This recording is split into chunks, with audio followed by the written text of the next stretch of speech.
ଜଗନ୍ନାଥ ପିଲାମାନେ ଆଜି ଆମେ ତୁମ ପଞ୍ଚମ ଶ୍ରେଣୀ ସାହିତ୍ୟ ବହିର ପାଠ 3 ପଢ଼ିବା ଯାର ଟପିକ୍ର ନାଁ ହେଉଛି ଯେଥାଏ ପର ଉପକାରେ। ଆଚ୍ଛା ଦେଖିବା ତୃତୀୟ ପାଠଟି କ'ଣ ରହିଛି। ଆହାର ଯେଥାଏ ପର ଉପକାର ଲେଖକ ହେଉଛନ୍ତି କିଏ? ଲେଖକ ହେଉଛନ୍ତି ଡକ୍ଟର ରମେଶ ଚନ୍ଦ୍ର ପତ୍ରୀ। ଡକ୍ଟର ରମେଶ ଚନ୍ଦ୍ର ପତ୍ରୀ ବୁଝିଲା। ତାପରେ ଆମେ ଦେଖିବା। ଆଚ୍ଛା କହିଲ ଆମେ କୋଉଠି ଆମେ କବି जोटा लेखती जहाँ लेखती आम कौटी ताकू कवि कहवा आकु लेखक कौटी कहवा जे लेखती आमर जो कविता बा गद्य तो आम जो देखा गद्य जे लिखिं ताकू आम लेखक बोली कहवा आउ जे कविता लिखिं ताकू कवि बोली कहवा बुझिले कि। चलो देखिवा विषयटी कौन रही। भारत आमर जन्मभूमि आम जानी विराट आमर ए देश अनेक राज्य और केन्द्र शासित अंचल को नहीं देशटी गठित।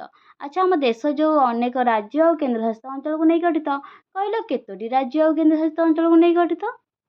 अच्छा मु कहीदे तो राज्य हूँ 28टी राज्य आउ 8टी केन्द्र शासित अंचल को नहीं गठित। पिला माने 8टी केन्द्र शासित अंचल ना गुड़ाक तुम्हें मत कमेंट सेक्शन में लिखिकी दब। देखिबा आम देशर गुजरात राज्यर कच्छ अंचल जन्मग्रहण करथिले जणे साधु हैला। साधु जन्मग्रहण करथिले नाटी तांकर थिला मेकरण। से थिले गुरु दत्तात्रेयଙ୍କ शिष्य। तले मेकरण कहार शिष्य थिले? गुरु दत्तात्रेयଙ୍କ शिष्य थिले।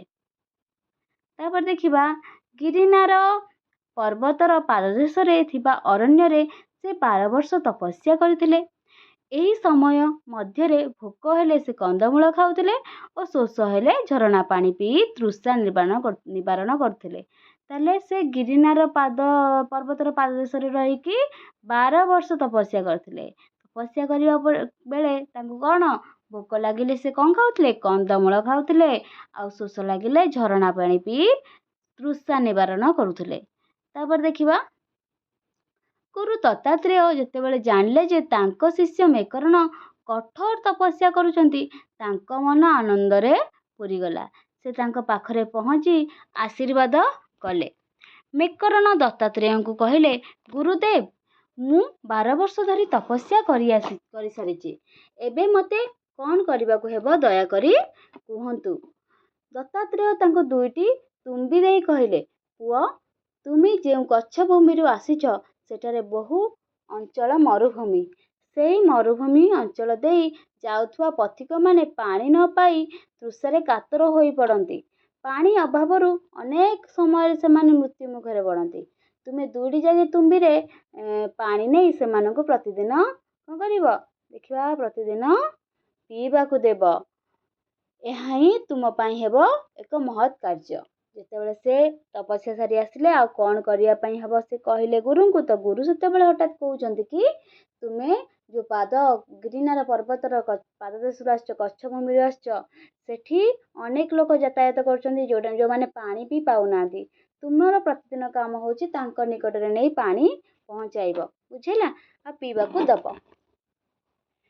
शिष्य को यही परामर्श दे दत्तात्रेय चलीगले। तापरे मेकरण मध्य गिरिनार पर्वतर फेरी आसिले निजर कच्छ भूमि को। सेठारे से बाली माटी रे एक कुड़िया तैयारी कले। प्रतिदिन से तुम्बी गुड़िक पानी पुराई भार साहाय्य मरुभूमि रे बहु दूर को बोही नेउथिले। शोषरे विकल होई पानी बुंदाए खोजुथुवा यात्री मानक पाखरे से पहुंची जाउथिले। सेमानको पानी पियाउथिले। मरण मुहरु मुकुली आसुथुवा से शिष्य मनीष मानक मुहरे हस फुटी उठुला। यह देखि मेकरण खूब खुशी होउथिले। संध्या हेले से आखपाख गाँव भिक्षा करुथिले। जहाँ मिलुथुला सेइथिरे बंची जाउथिले। क्रमे मेकरण वार्धक्य पहुँचिले माने उपनीत हेले। से आउ बेसी परिश्रम करि पारले नाही। निजे रहुथुवा स्थान रे से गोटे गध आ गोटे कुकुर पालिले। कुकुरटीर ना देइथिले मोती आ गधटीर ना थिला लाला। एणिकी से तुम्बी दुईटी रे पानी भरी ताकू गध पिठी रे ओहळाई देउथिले। सांगरे गोटे डबा मध्य देउथिले। ଆଗରେ ଯାଉଥିଲା ମୋତି ଆଉ ତା ପଛେ ପଛେ ଯାଉଥିଲା ଲାଲା। ଯେଉଁଠି ମଣିଷମାନେ ପାଣି ବିନା ଛଟପଟ ହେଉଥିଲେ ସେଇଠି ମଣିଷମାନେ ପହଞ୍ଚି ଯାଉଥିଲେ। ଶୋଷିଲା ମଣିଷମାନେ ଗଧ ପିଠିରେ ଓହଳୁଥିବା ତୁମ୍ବିରୁ ଡବାରେ ପାଣି କାଢ଼ି ପିଉଥିଲେ। ସେମାନଙ୍କ ଜୀବନ ବଞ୍ଚି ଯାଉଥିଲା। ସନ୍ଧ୍ୟା ହେଲେ ମୋତି ଓ ଲାଲା ପୁଣି ଫେରି ଆସୁଥିଲେ କୁଡ଼ିଆ ପାଖକୁ। ମେକରଣ ଲାଲା ପିଠିରୁ 2ଟି ତୁମ୍ବି ଓହ୍ଲାଇ ଦେଉଥିଲେ। ଦିନବେଳା ମେକରଣ କେତେକ ସ୍ଥାନରୁ ଭିକ୍ଷା ସଂଗ୍ରହ କରି ନେଇ ଆସୁଥିଲେ। ତହିଁରୁ ସେ 2 ଭାଗ ମୋତି ଓ ଲାଲାକୁ ଦେଉଥିଲେ, ଆଉ ଗୋଟିଏ ଭାଗ ନିଜେ ଖାଉଥିଲେ। ବେଳେ ବେଳେ କୌଣସି ଭୋକିଲା ଯାତ୍ରୀ ଯଦି ତାଙ୍କ ନିକଟରେ ପହଞ୍ଚି ଯାଉଥିଲା, ତାକୁ ବି ସେ ନିଜ ଭାଗରୁ ଖାଦ୍ୟ ଦେଇ ଦେଉଥିଲେ। କ୍ଷୁଧାର୍ତ୍ତକୁ ଖାଦ୍ୟ ଦେଉଥିବାରୁ ବରଂ ତୃପ୍ତି ଲାଭ କରୁଥିଲେ। ବୁଝିହେଲା? ତାପରେ ଥରେ କଚ୍ଛ ରାଜ୍ୟର ରାଜା ସେହି ଅଞ୍ଚଳକୁ ଶିକାର କରିବାକୁ ଆସିଲେ। ତାଙ୍କ ସହିତ ଥିଲେ ଅନେକ ରାଜକର୍ମଚାରୀ। ରାଜା ସାରାଦିନ ବୁଲାବୁଲି କରି କୌଣସି ଜନ୍ତୁକୁ ପାଇଲେ ନାହିଁ। ସନ୍ଧ୍ୟାବେଳକୁ କିଛି ସମୟ ବାକି ଥାଏ। ସେହି ମରୁଭୂମିରେ ସେ ମେକରଣଙ୍କ ଗଧ ଓ କୁକୁରକୁ ଦେଖିଲେ। ତାଙ୍କର ଆଶ୍ଚର୍ଯ୍ୟର ସୀମା ରହିଲା ନାହିଁ। କର୍ମଚାରୀମାନଙ୍କୁ ପଚାରିଲେ, ଏହି ମରୁଭୂମିରେ ଗଧ ଆଉ କୁକୁର କେଉଁଠୁ ଆସିଲେ? ଏଠାରେ ତ ଚିତାବାଘର ଭୟ ରହିଛି, ତା ହାବୁଡ଼ରୁ ଏମାନେ ବଞ୍ଚିଛନ୍ତି କିପରି? ଜଣେ ରାଜକର୍ମଚାରୀ ଉତ୍ତର ଦେଲେ, ମହାରାଜ, ଏମାନେ ହେଉଛନ୍ତି ସନ୍ନ୍ୟାସୀ ମେକରଣଙ୍କ ପୋଷଜନ୍ତୁ। ଏ ଅଞ୍ଚଳର ସମସ୍ତ ପ୍ରାଣୀଙ୍କ ପାଖରେ ସେମାନେ ପରିଚିତ। ମରୁଭୂମିରେ ପାଣି ନ ପାଇ ଛଟପଟ ହେଉଥିବା ପ୍ରାଣୀମାନଙ୍କୁ ଏମାନେ ପାଣି ଯୋଗାଉଥାନ୍ତି। କୌଣସି ହିଂସ୍ର ଜନ୍ତୁ ମଧ୍ୟ ଏମାନଙ୍କର ଅନିଷ୍ଟ କରନ୍ତି ନାହିଁ। ରାଜା କହିଲେ, ଆଜି ଶିକାର ତ ହୋଇପାରିଲା ନାହିଁ। ଆମେ ତ ଏତେ ଦୂରରୁ ଆସିଛୁ। ଯେତେବେଳେ ସନ୍ନ୍ୟାସୀଙ୍କ ମେକରଣଙ୍କ ସହିତ ଭେଟ ହୋଇଯିବା ଉଚିତ ହେବ। ତାପରେ ଲାଲା ଓ ମୋତି ଯେଉଁଆଡ଼େ ଗଲେ, ତାଙ୍କ ପଛେ ପଛେ ରାଜା ଓ ରାଜକର୍ମଚାରୀ ଚାଲିବାକୁ ଲାଗିଲେ। କିଛି ବାଟ ଗଲା ପରେ ଗୋଟିଏ କୁଡ଼ିଆ ପାଖରେ ଲାଲା ଓ ମୋତି ଅଟକିଗଲେ। କୁଡ଼ିଆ ଭିତରୁ ଜଣେ ବୃଦ୍ଧ ସନ୍ନ୍ୟାସୀ ବାହାରି ନିଜର ଥରଥର ହାତରେ ଗଧ ପିଠିରୁ ପାଣି ତୁମ୍ବି 2ଟି ଓହ୍ଲାଇ ଆଣିଲେ। ଗଧର ବେକରେ ସେ ଆଉ ଗୋଟିଏ ମୁଣା ଝୁଲାଇ ଦେଲେ। କୁକୁରକୁ ଚିଠିଟିଏ ଦେଲେ। ତାଙ୍କର ଦରକାରୀ ଜିନିଷଗୁଡ଼ିକର ନାମ ସେଥିରେ ଲେଖିଦେଲେ। ପାଖ ଗାଁର ଦୋକାନୀ ମଧ୍ୟ ଏ ଚିଠି ସହିତ ପରିଚିତ ଥିଲା। ସେ ମେକରଣଙ୍କ ଚିଠି ଅନୁଯାୟୀ ଜିନିଷ ଗଧ ବେକରେ ଝୁଲୁଥିବା ମୁଣାରେ ଭର୍ତ୍ତି କରିଦେଲେ। ରାଜା ଏସବୁ ଦୂରରୁ ଦେଖୁଥିଲେ। ସେ ଓ ତାଙ୍କ କର୍ମଚାରୀମାନେ ସନ୍ନ୍ୟାସୀଙ୍କ ପାଖରେ ପହଞ୍ଚି ନିଜର ପରିଚୟ ଦେଲେ। ମେକରଣ ରାଜାଙ୍କୁ କହିଲେ, ହେ କଚ୍ଛର ରାଜା, ମୁଁ ଆପଣଙ୍କୁ ସ୍ୱାଗତ ଜଣାଉଛି। ମୋ କୁଡ଼ିଆ ଭିତରକୁ ଆସନ୍ତୁ।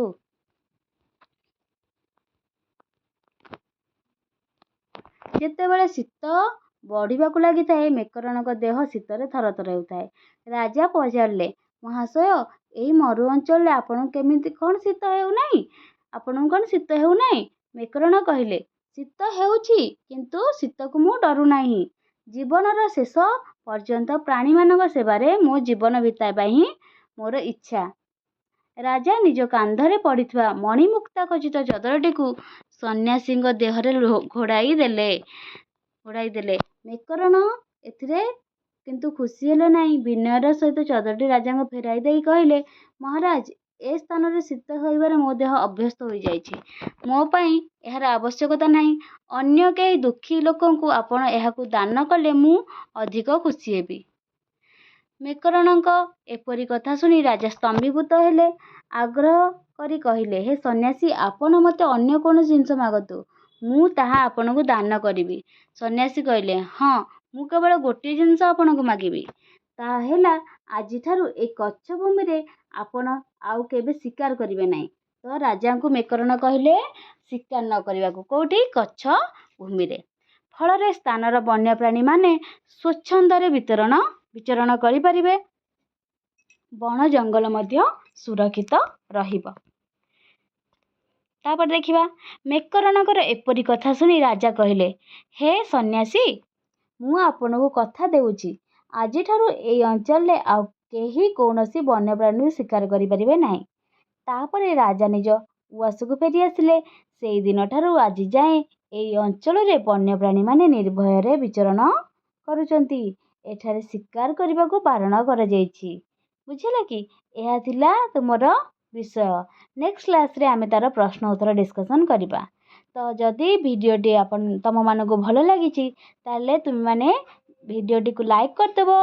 ଆଉ ସବୁବେଳେ ଏହି ସମୟରେ ବା 5ଟା ବେଳେ ଯଦି ଚାହିଁବା 5ଟାରୁ 6ଟା ଭିତରେ ଯଦି ଭିଡ଼ିଓ ପାଇବାକୁ ଚାହୁଁଛ ତାହେଲେ ଭିଡ଼ିଓଟିକୁ କ'ଣ କରିବ? ସେୟାର କରିଦେବ ଆଉ ସବସ୍କ୍ରାଇବ୍ ମଧ୍ୟ କରିଦେବ। ସବସ୍କ୍ରାଇବ୍ କରିବା ଦ୍ୱାରା ଠିକ୍ ଟାଇମ୍ରେ ତୁମମାନଙ୍କ ପାଖରେ ଯାଇକି ଭିଡ଼ିଓଟି ପହଞ୍ଚିବ। ବୁଝିହେଲା? ତ ଦେଖିବା କିଏ କେଉଁଠୁ ଏ ଭିଡ଼ିଓ ଦେଖୁଛ ମୋତେ କମେଣ୍ଟ ସେକ୍ସନ୍ରେ ଜଣାଇବ।